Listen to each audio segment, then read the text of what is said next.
Today, the U.S. begins pulling troops out of Afghanistan as Joe Biden caves to the Taliban. Cuomo's New York death count from COVID is corrected, and rescue dogs shot dead over COVID restrictions. Yeah, that one is going to anger you. We've got a lot coming up today, and it all starts right now.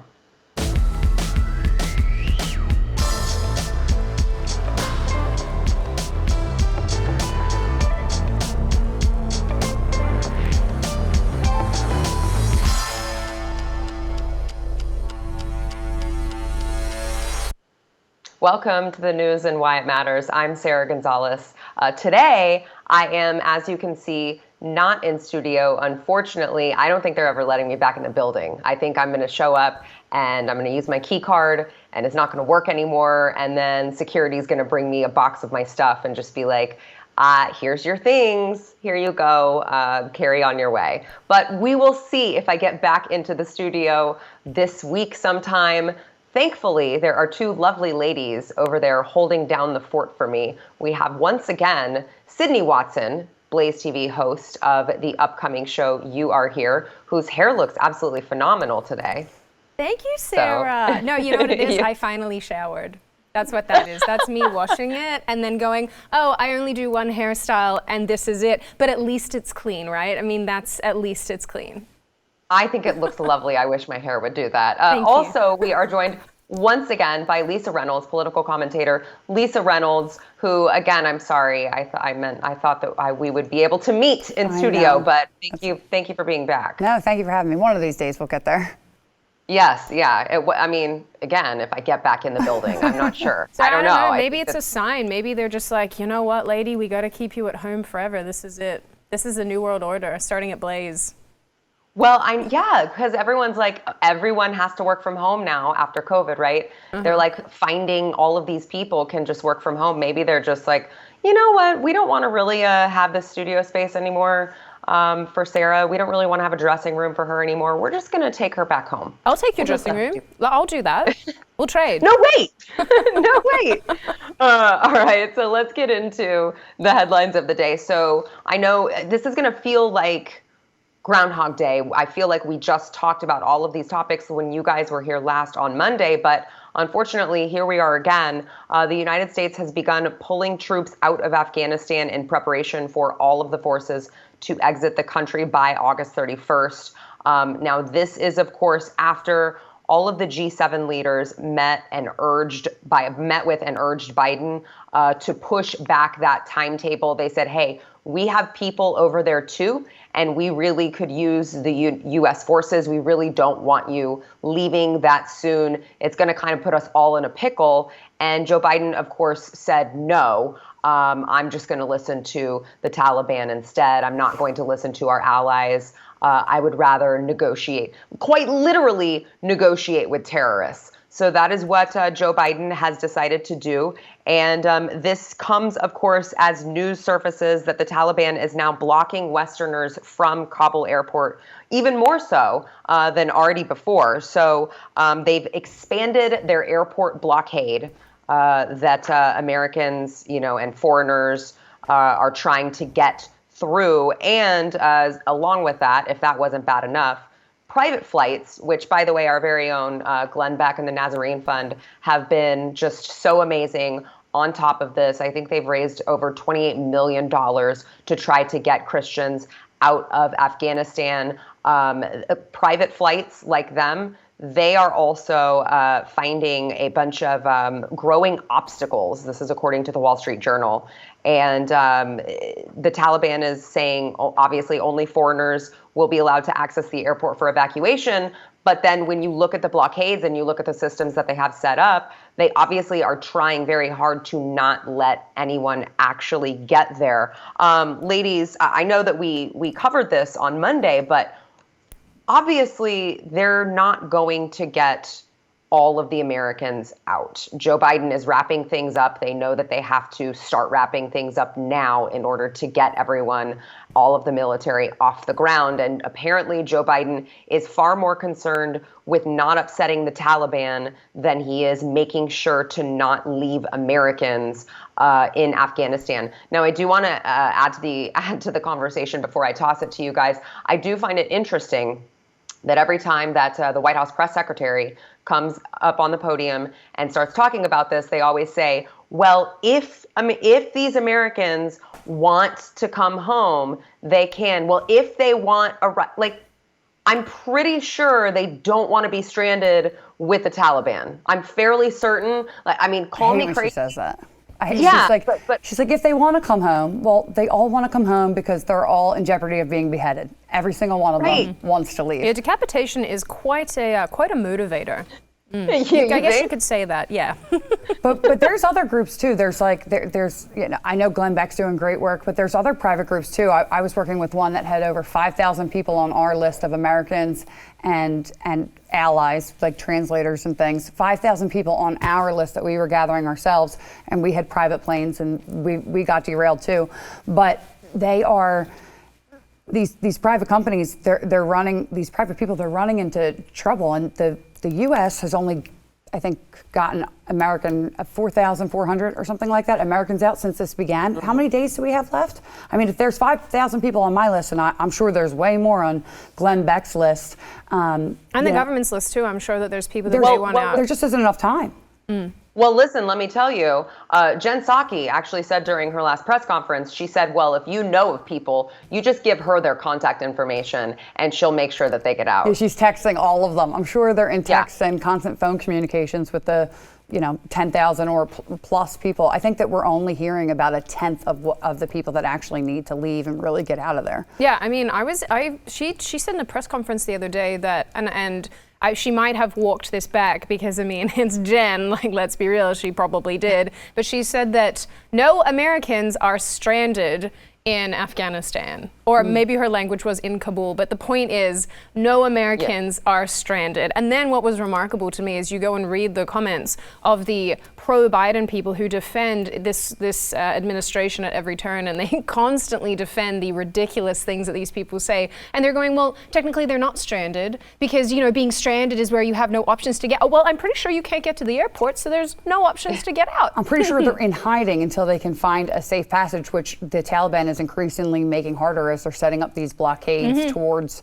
the airport. And then what I'm hearing too is that the State Department is kind of putting a halt on the military operations, going and helping the private people that want to come in through these private things to get into the airport. They're like, nope, it's our operation. And so we're not helping them get past the outsides into the military base so that they can, the military air flight, so they can take off. I think it's worth the listeners and the watchers that are watching, good language, Sydney. I think it's worth people knowing that Lisa, you actually work for Congress. So, I mean, you're actually seeing a lot of what's going on behind the scenes, the things that, Sarah and I don't get to see. I don't know, Sarah, do you get to see that? I definitely don't. I don't. I wish I did. That would be fun. We could just troll them all day long, you and me, one dream team. I did used to do Middle East foreign policy too, and so I have some contacts, and we're trying to help on the ground here. And you said earlier, one of you said earlier that she said Kabul, but really there's only one safe area right now, and that's Panjshir, right? And it is, and that area is supported by the Afghan resistance, and they're growing from what I'm understanding. They're taking more land, and if we set up these safe zones for them, we don't have to fight anybody. That's what they did in Iraq. That's what they did in Syria, right? That's how we beat the Taliban in the first place. So if we set up these safe zones, the U.S. does, it doesn't, then none of these people need to be evacuated to other countries, to the U.S. They can go into these military safe zones. They can help the Panjshir people by just keeping them safe and being able to survive, and then they can fight the Taliban on their own. But that doesn't even seem to be an option to the Biden administration, which is really scary, because not only is this like bad for us internationally, but it's a humanitarian crisis. There's so many people that are sick and hungry, and now there's like NGOs that are trying to help out, and they don't want to fund terrorism, so they're not providing any funding anymore. So this is going to be like a total devastation of Afghanistan, the poor Afghan people who don't agree with the Taliban. Yeah, I think the word that you're looking for begins with the S word that I'm not allowed to say on this show, but ends in show. So it's... We got you, Sid. It's a little riddle there for you. Tiny little riddle from Sydney. Can you work it out in the comments? Let me know. Let us know in the comments. Exactly. All right, let me add to this just insane debacle here that a government watchdog group says that the U.S. military, I mean, we knew that they were leaving behind really valuable equipment, but here's how many they're saying. It's just mind-blowing here. 75,000 vehicles, 600,000 weapons, and 208 aircraft in Afghanistan. And within those 75,000 military vehicles, that's 50,000 tactical vehicles, 20,000 Humvees. They control about 1,000 mine-resistant vehicles and 150 armored personnel carriers. So this is like just a giant war chest that we have now handed over to the Taliban. 20 years in Afghanistan. How much taxpayer money does that equal? I don't even know how much just that equals. But apparently, this watchdog, it's called Open the Books. This watchdog group also they were able to tally up the equipment to be left behind, but those numbers are not even complete. So it probably is more than that. They said that they found a federal audit that detailed up to $200 million worth of drones that had disappeared, and we don't know where the 600,000 weapons are within the country. So, it's really difficult because you see all this and you're thinking, okay, obviously the Taliban can't just learn how to fly, drive a vehicle or fly a plane or whatever overnight, but eventually they will learn how to use our things. If they don't already know how now, and they will use all of these things to, maybe sell, fund their terrorism, and next time there is an attack, it feels a lot like it's on America's hand. The blood is on America's hands. Oh, that's such a grim prospect, though, to think that if there is when there is another terror attack, especially against Americans and the allies, I think that's important too, because I mean there are people and countries to which America actually has an allegiance for whatever reason, even given Biden's actions these days. I don't know how other countries are feeling about it all, but it's really distressing to actually consider, Lisa, what you just said, that the fact that when there is this terror attack, it's going to be with America's own equipment. That is such a bizarre concept. I mean, not even bizarre, that's a distressing concept. Your tax dollars at work. They're your tax dollars hard at work. Yep. Yeah. I mean, our tax dollars are currently funding that weird, poor office page of the dogs in the White House. That makes me feel good too. I'm just disgusted with this whole situation. It didn't have to, and like we said before, we talked about this at nauseam before, but it didn't have to be like this. It just didn't. Yeah, I mean, that's why it does feel like Groundhog Day, because the more that you find out about this, the more information that comes to light, the more that we're told, oh, this is how many billions of dollars were spent on this kind of infrastructure in the country that was supposed to be helping Americans. That's now in the hands of the Taliban. Oh, here's all this information about the airport being cut off to people. Oh, here's all this information about people being stranded. And you listen to this again and again and again and again, and it really does. It feels like Groundhog Day. Think about the Gold Star mothers who lost their children in Afghanistan to fight the Taliban, only to have it be taken over by the Taliban and then to have all their weapons and stuff in their hands. It's heartbreaking. Like, I'm sure that there's a lot of people suffering. I mean, I think the VA has just set up hotlines for veterans that are having like distress issues about this recent withdrawal. So there's more tax dollars. I mean, granted, we should help the vets whatever way we can, but this is just siphoning money down the drain. Yeah, well, I mean, I guess that anybody who's been paying attention to what in reality, anybody who's been paying attention to what Afghanistan has been going through for the last 100+ years, and I've said this on other shows as well, this was always, I think, inevitable. I mean, I don't think it really mattered which president, and this is not a popular opinion among conservatives, but I don't really think it mattered which president did the pullout. I think we would have ended up here anyway, just because Afghanistan has always been embroiled in war. since, the Russians have invaded. I mean, I know the Chinese have gotten their little fingers in that pot. There has been so much conflict. I would agree with that, but if we just waited till like the cold season, we could have had some, while they're not fighting, some time to at least get our people and the allies out, because they wouldn't have been able to fight. So if you just waited a couple months, but they needed that, for their talking points that were out before this 9/11 anniversary. If they just waited, at least there could have been somewhat of a safer evacuation plan for our people and our allies. Sure, and I'll caveat what I just said by totally agreeing with you that we could have done it better. 100%. And it could have happened better, and Americans actually would be safe in that instance. The allies would be safe in that instance. You would hope, but I still think that it would have eventually gone this way. Which is fine, as long as our people are safe. I mean, that's what matters.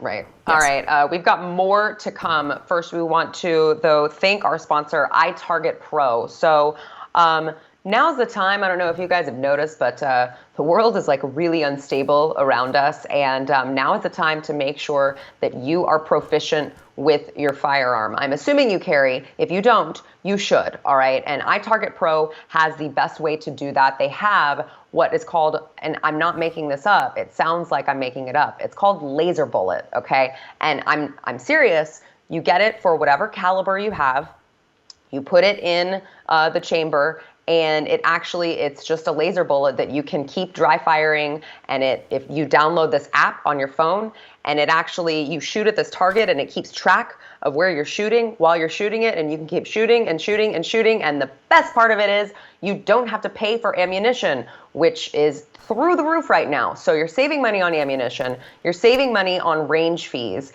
and you're still practicing with your weapon. Dry firing is so important. It helps you with muscle memory, with alignment for your gun, with my 380 that I have is the longest pull of my life. And if I had not practiced with iTarget Pro, I would not have gotten as proficient as I am with it now. So you've got to use it if you have a dad or a grandpa, or I don't want to be sexist, a mom, someone who really you could use this. It pays for itself in like one use because of all of the money that you're saving on ammunition and range fees. You got to go to itargetpro.com. If you use promo code NEWS, you will get 10% off plus free shipping with offer code NEWS over at itargetpro.com.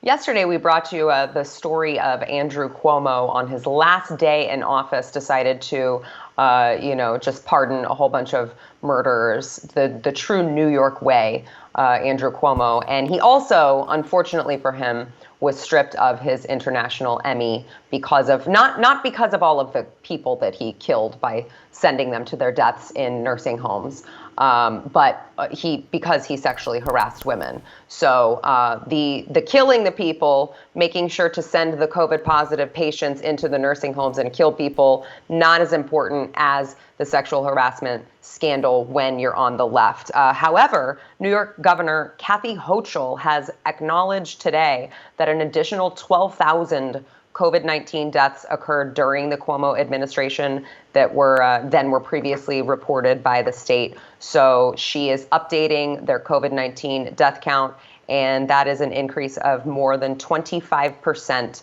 since just Monday's data. She says that she wants to be transparent. She says transparency will be the hallmark of my administration. And by the way, I found this very interesting. The Cuomo administration also excluded people who likely died of COVID-19 but never got a positive test to confirm the diagnosis from all of the figures that they used in media briefings. It seems to be the exact opposite of what everyone else seemed to be doing. All of the hospitals, all of the places that were getting, obviously when there was a financial incentive tied to the COVID-19 death, all of a sudden we saw beheaded, probably COVID-19, motorcycle accident, probably COVID-19. But over there in Cuomo land, he excluded the people who likely died of COVID-19. What do you guys think? Is this really going to be a transparent administration in New York of all places? No, I don't trust anything that comes out of any New York governor ever. So. Yeah, I just don't trust any politician. I know a couple good ones, but they're few and far between. Yeah, I was going to say they're sort of in the minority, of besides the ones who are consistently trying to line their own pockets with taxpayer money. They're my favorite kind. I think they're a lot of fun. I think the bigger point in the story is that we're talking about deaths, and he's covering them up, right? There's a cover up of deaths, and that is not what it took to get him out of office. It was more of the woke ideology stuff that got him removed rather than actual people's lives, which he is somewhat responsible for. That's what's scary. It's that this leftist ideology trumps everything else, including human lives. Yeah, but they do use the deaths now as leverage and ammunition for continuing to have us in lockdown and quarantines and mask mandates. So it's this weird, I get what you're saying, it's this very odd, on one hand, it's this like weird dichotomy almost. On one hand, it only matters to these people, and on the other hand, they ignore it when it's convenient to them, which I guess in a lot of ways goes to show, well, how important is the death of Americans to you? Does it actually matter? They wanted to push that his lockdown measures were the way to go. Yeah. And so if he had an extraordinary amount of deaths, then they didn't want that reported, right? But what it wasn't that he was killed, that all these people died, and that he's covering it up. It's that the sexual harassment trumped how many people died. So it's all about, the whole thing, as you can see, is still just focusing on, and now that she of course she wants to be transparent about the numbers, because that will say, hey, look, all these people are dying, we need to still make sure that we're getting everybody vaccinated, because then it was the masks and it was the social distancing, it wasn't the vaccine at that point when these 12,000 died. Now it can be the vaccine. They can use that, and they'll use it for the mandate to get vaccine. Vaccine passports, and they'll probably continue to hide how many deaths there are. Look, I don't know how much it'll be good. It'll be good to mandate a vaccine that actually doesn't work to prevent COVID. So that'll be Sarah, great to see that happen. Did you not know that that's how the government operates for everything? They decide that we're going to have a war against something, and then we do things to prevent the thing that they don't want to happen from happening, and then a bunch more people die. It's bloody great. I love this country. Yeah, they're wonderful. They're really, really good at that. Beautiful. Let me bring up Sydney. I know this is going to be kind of hitting probably a little too close to home for you, being from Australia, but a couple stories. Number one, from Australia, this happened in 2020, but a new report has just uncovered it, that there were 4 newborn babies in Adelaide over in Australia who died after COVID-19 restrictions prevented travel. So because the babies needed to be transported, they were not, the Australia would not let them do that.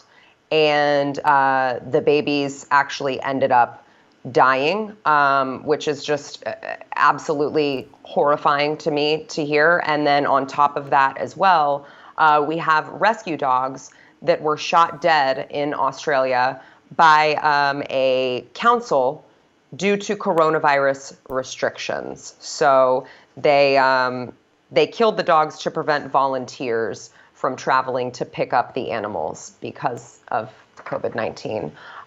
Sydney, what the hell's going on in Australia? Well, yeah, you're right. This is very close to home. And when I talk about this, try not to get like emotional or angry. I think anger is probably. Well, I saw you. I'm just saying, I saw you cry on Elijah's show. So. Yeah, I mean, and anybody who's followed me for any length of time knows that like expressing feelings for me is not the most comfortable place to be in. I think I've cried twice in the entire time that I've been doing this, which is just over 3 years now. But yeah, so as far as this story about the newborns goes, effectively for people who haven't seen it or read about it, the long and short of it is that this hospital in Adelaide did not have the appropriate heart equipment. So the only hospital that did is the Royal Children's Hospital in Melbourne, where I'm from, currently the communist state of Victoria.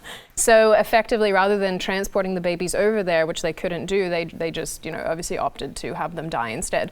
And the thing that people don't realize, and I think Americans must be aware of this, not just need to be, but must be aware of this, is the fact that these are not isolated stories. And if you actually go and take some time and look into this, what you'll find is that a tremendous amount of people have either passed away under very, very tragic, sad circumstances, either because they were denied access to particular hospitals in different states and what have you, or their families weren't able to get to see them before they passed. And it's bizarre because there's the humanism, like the relation to just being a decent, moral human being has completely gone out the window in Australia. And I'll say this much for the people in New South Wales, in Victoria in particular, which currently, for people who don't know, are under some of the strictest, most psychotic anti-science regulations, mandates, lockdowns, etc.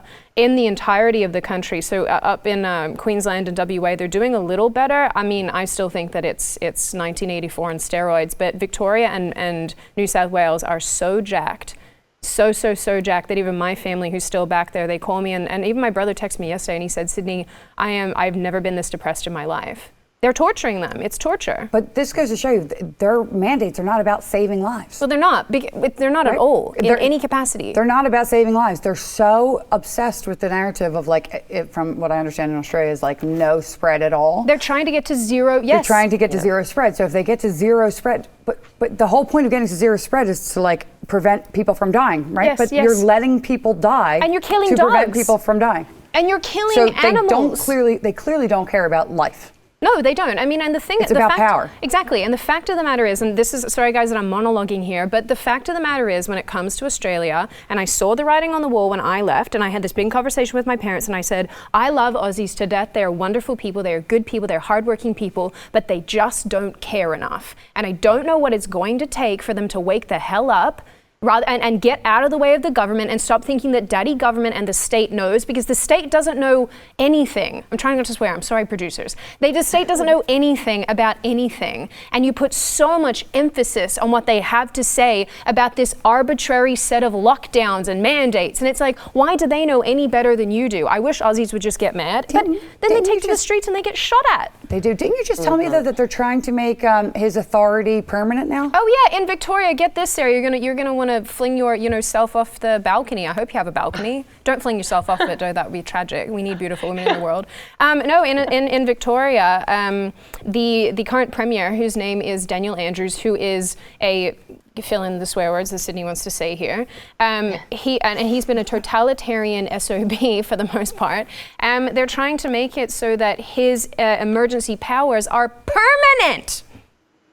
Permanent. Wow. Sorry that I'm yelling. So it's never been about lies. It's about power. No, it's about power, and it's you know what? And I want to say this too, Sarah. I'm so sorry, but you've kicked me off now. People need to understand that this premier has gave himself a pay raise right in the middle of COVID. This man has lost no money. He's given himself a pay raise. While you sit at home, like basically going through your little dollar bills going, oh, can I afford bloody food this week? Not allowed to go 6 miles from your own home. Can't go 3 miles from your own home. 3 miles. This guy is sitting here going, oh, just give himself a pay raise. Yeah, sounds good. They are terrorists in Australia. I love Aussies. Please, bloody. The Queen needs to do something. Make a plea to the Queen. I've always made the argument. See, the Queen can actually fire the government, for people who don't know. Maybe it's time. Maybe it's time. Maybe it is time. All right, we've got more to come. First, we want to thank our sponsor, Built Bar. So I was living off of Built Bar last week, and I was really glad to have it because I just didn't want to eat anything. And Built Bar was the only thing that I was like, okay, I can handle Built Bar, because not only is it healthy, so I know that I'm putting something in my body that is good, it's low calorie, it's low carb, it's high in protein and fiber, but it also tastes delicious. So for those of you who are on a diet, I know it's like the D word, oh my gosh, I said diet. But if you're on a diet, or if you're just watching what you're eating, watching your weight, whatever you'd like to call it, you've got to try Built Bars. They are all covered in 100% chocolate. There's a ton of different flavors. You feel like you're cheating. You feel like you're cheating on your diet, but you're not. You are still going to stay within that appropriate calorie range, because the Built Bars are so good and so low calorie. By the way, try a mixed box when you go to the website, and you can figure out which of the flavors you like the most, and then you can buy a ton of boxes of those, line your pantry shelves with them, so that you can always have a healthy snack nearby. You can go to built.com. If you use promo code NEWS15, you will get 15% off of your order. That is only at Built, B-U-I-L-T, built.com, promo code NEWS15. Kind of wrapping up our conversation on COVID, Delta Airlines just notified their employees that they will face $200 monthly increases on their health insurance premiums starting November 1st if they are not vaccinated against COVID. By the way, that will not be the only restriction they face. They will still have to wear masks. So this includes indoor masking effective immediately and weekly COVID-19 tests starting September 12th. So they obviously are trying to drive up vaccination rates. Now, Delta came out and said, look, our insurance rates for providing insurance for people who are going to the hospital, the average hospital stay for COVID-19 has cost Delta $50,000 per person, and this surcharge will be necessary to address the financial risk in the decision the decision to not vaccinate is creating for our company. Now, I just kind of have a question on this, which is, will Delta also sign a form acknowledging that they would be financially liable if someone were to go out and get the vaccine because Delta told them to, and all of a sudden end up in the hospital because they had a reaction to the vaccine? I'm just wondering if Delta would go ahead and sign on and acknowledge financial liability there, since they're so concerned about financial liability when it comes to people going to the hospital with COVID. Ladies. Of course they won't. Yeah, I was going to say, Sarah, this is what is this, like backwards day? No. Of course they're not going to do that. I'm asking for it to make too much sense. I realize. Like, what about obese people? Are they gonna do that for them too? Or people with STDs, or people with other transmittable things. You were talking about this on the show on the other day when we were both on just before. I don't know what day of the week it is. I don't remember. I'm confused. Life is bizarre. But no, like what about all these tuberculosis? Just spit in someone's face. Just give them some I was saying that. bacteria. Isn't it funny that you don't need a vaccine passport, or you don't need to talk about your status to go to the movie theater if you have TB or if you have hepatitis C or any of these really tragically contagious, conditions. Illnesses. You don't need passports for that. But this is like, okay, well then are you going to make, obese people who eat unhealthy pay extra too for the cost that you incur? Because I guarantee you have more overweight employees going to the hospital than you do COVID patients going to the hospital or heart disease patients going to the hospital. It's funny because even Elijah Schaefer, one of the other hosts here at Blaze, he posted an article to Twitter that was talking about how businesses and employers now are looking at basically putting a surcharge, like a $50 surcharge on people for, again, not getting the vaccination. Now, whether or not, I can't remember off the top of my head. I think this was restaurants. They were like, there was like COVID charges in that. No, this was for like businesses, like corporate businesses that now talking about charging their employees effectively, or docking their pay, I believe it was. Someone find this article and fix what I'm saying on this, but I believe it was docking their pay, like $50. Guys, I don't know, my head's a sieve. I don't know. I wash my hair and then I get dumb. All of it's wrong. Yeah. All of it is wrong. I don't think that employers should be in the business of health insurance, providing health insurance anyway, right? Like, so, health insurance used to be you would go to the doctor for your regular maintenance, like a car, and then if something catastrophic happened, you pay a deductible and your insurance kicks in, right? That's not what we have now. We have like this never-ending cycle of fees that you don't know what anything costs, and now, you're paying for just to be able to go to the doctor. Like, no, you should be able to pay, you pay to get your oil changed, right? You don't use your car insurance for that. Pay for your basic maintenance of your own life. Yeah. Take care of yourself and then get insurance for catastrophic things. I mean, I know that that's not the basis of what we're talking about here, but I know I want to qualify this as an Aussie who's moved to the US. You guys already probably know this, except for the handful of people who defend this until they're blue in the face. But your system is so jacked that I just go, you know what? I would maybe rather die than go through the medical system. I broke my foot when I lived in DC. Lisa can qualify this. I waited till I got back to Australia to get X-rays, because it's too bloody expensive, and my health insurance back home is affordable. Well, anyway, that's my caveat. My point is that these employers, if they're going to do it for the COVID condition, or for not being vaccinated, then you should do it for people with, heart disease, or that lead risky lives or engage in risky behavior that leads to COVID, hepatitis, anything else that you can be seriously hospitalized for. Yeah, but then you end up with a situation where, and I know this is the overarching statement here for people who want to read between the lines. But then you have businesses basically mandating what you can and cannot do, which is obviously not the free society clearly, I don't want any of that to in. happen. They should just stop. Is my point. Of course, but it's just totally ridiculous. All of this. Yeah. As Sarah says, if it makes too much sense, it's not viable. Yeah, you can't do it. It makes too much sense. It's out of the question. All right, we've got more to come. First, we want to thank our sponsor, American Hartford Gold. So if you watch this program especially, you definitely have noticed that the state of our nation is changing. And I mean, like, not for the better right now. It seems to just get worse and worse every day. And of course, with that, so has the world's rock solid confidence in the US dollar. I'm sure it has nothing to do with our government's ridiculous out of control spending. No, nothing to see here with that. So a lot of people still think that there are dark days ahead for the dollar. That is why now more than ever, you've got to diversify, okay?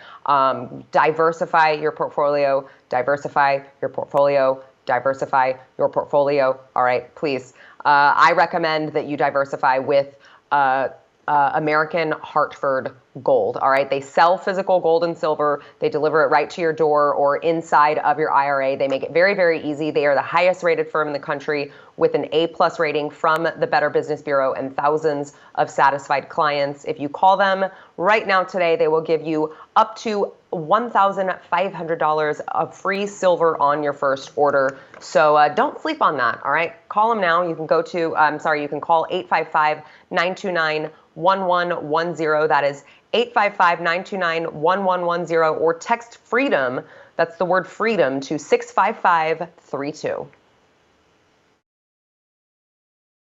All right, you guys will like this one as we wrap up our COVID talk. A jail in Washington State is offering inmates ramen noodles to get the coronavirus vaccine. So this is Benton County Jail, and they're calling the program Soup for Shots, although I don't know that you can call a packet of ramen noodles the packets that I'm talking about. I eat them every day. I eat the beef flavor of the marijuana every day. I know, it's so bad. I do. I'm not even gonna lie about it. As long as it's not the top ramen, if it's the beef marijuana, that's one I eat. So you're picky about it then? I am. It has to be a very specific. And I don't even like drown it out with like water in the broth there. Nope. I just take the noodles out and put the packet in them so they're like noodles. Well, we know now that Lisa's never allowed back in the studio. I'm not even gonna lie about it. So Lisa, how does it make you feel that what you are eating is like apparently a hot commodity in a Washington jail?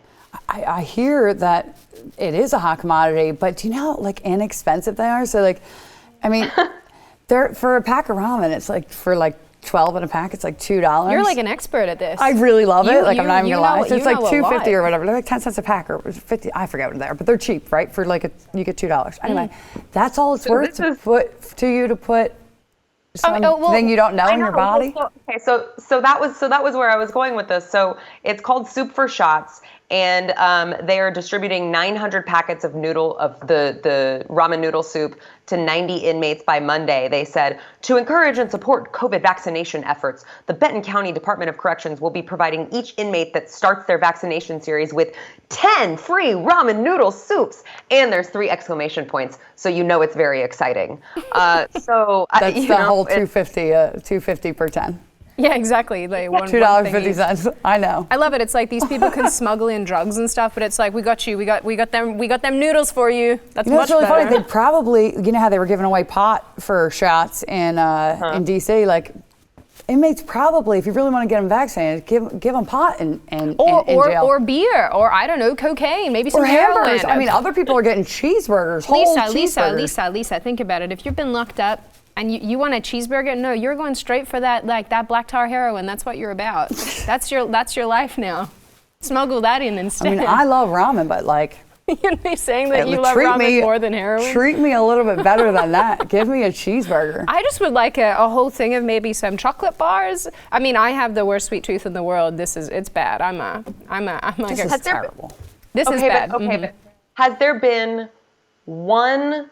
I can't think of not one single program that has tried to gear the American people towards just, I don't know, trying to be more healthy in order to fight COVID? Or, I mean, even if the vaccine was partnered with like just some sort of incentive that was about someone's health. But we're seeing ramen noodles, we see hamburgers, donuts, all of these things. It's almost as if the government wants us sick and dependent on them. Imagine that. Imagine that. Yeah, well, I mean, that's a conspiracy theory, though. My tinfoil hat, like I say all the time, is getting tighter and tighter by the minute. I'm just piling them on. I'm just impressed that you have one. Where do I get one? I'll make one for you. Thank you. Sarah, I mean, we'll be a brigade. It'll be great. Tinfoil hats for everyone. No, I mean, the reality is, right, that, and I think that this is so true. If people actually gave a crap about being healthy, and I love this, you know, I love it when people go, but it's about health, or, oh, we need to do this to keep people healthy and safe. And it's like, well, I hate to break it to you, Susan, but potentially what is healthier than injecting yourself with, you know, with foreign pathogens and whatever, but, you know, eating donuts and beers and your ramen noodles and what have you. Maybe going to the gym. I don't know. Eat a broccoli. Oh, maybe complain less at your husband. I don't know. Maybe that's why I got COVID, because I eat ramen and I don't go to the gym. Maybe if I didn't eat ramen, I went to the gym and I led a healthy lifestyle, I wouldn't have gotten COVID. Maybe you're right, Sydney. Well, I don't think it's about not getting COVID, but it's about how your body reacts. Not dying from COVID is probably the qualifier there. Yeah. But the point is that if the virus was that deadly and the vaccine was that effective, would you need to bribe these people with terrible things for them? No. Those ramen packets are so salty. Do salt in them. You wouldn't have to bribe people with terrible things for them in order for them to get it. They would just be lining up for it. But the virus isn't that deadly, and the vaccine isn't that effective, and so now we have to bribe people with ramen. And it's an impasse, and then everybody explodes. The end. Yeah, I'm out. Sarah, I don't know why you brought me on today. I'm just bringing the team down. I think we're both a little ornery today. There you go. Sorry. No, it's okay. Well, you know what? You guys are bringing the sass to the table that I can't bring because they won't let me back in the building. I know, I miss you. So, I just want to see your little pocket rocket, you know, self walking through. Yeah, Sarah. You know, it's nice. Right. Sarah's she's a good egg. Please don't not be able to ever come back. I'll be very sad. One of these days, Sarah, I'll get to meet you in person, and it'll be good. Yes.